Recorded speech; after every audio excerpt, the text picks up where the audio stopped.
কুমিল্লার সদর উপজেলায় কটকবাজার এলাকায় পুকুর সেচে উদ্ধার করা হয়েছে ৩টি পিস্তল, একটি রিভলভার, 2টি ওয়ান শুটার গান, বিপুল পরিমাণ দা ছুরি ও চাইনিজ কুড়াল ও বেশ কিছু গুলি।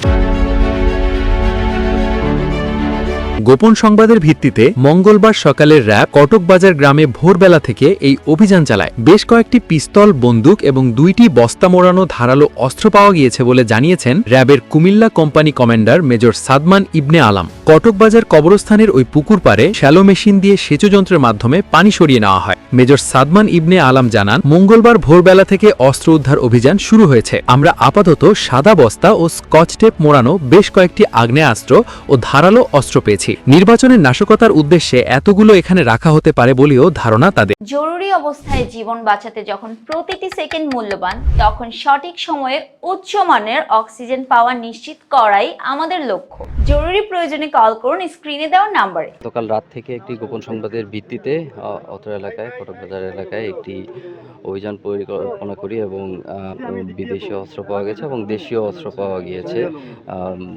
দেশীয় অস্ত্র এবং বিদেশি অস্ত্র এবং কিছু গুলি রয়েছে।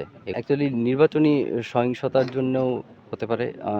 এটা আসলে তদন্ত সাপেক্ষ একটি ব্যাপার। এই ব্যাপারে এখন কমেন্ট করাটা ঠিক হবে না। ধারণা করা হচ্ছে যে কিছু অস্ত্র জেলখানাতে থেকেও লুট হয়ে থাকতে পারে, কারণ আসামিদের অস্ত্র জেলখানাতে ছিল, হতে পারে এরকম। এবং নির্বাচন কেন্দ্রিক কিনা এগুলো তদন্ত সাপেক্ষ ব্যাপার, সুতরাং তদন্তাধীন ব্যাপার নিয়ে কমেন্টটা করতে যাচ্ছি না। আব্দুর রহমান সাইফের পাঠানো তথ্য ও ভিডিও চিত্রে নিউজ ডেস্ক, আজকের খবর।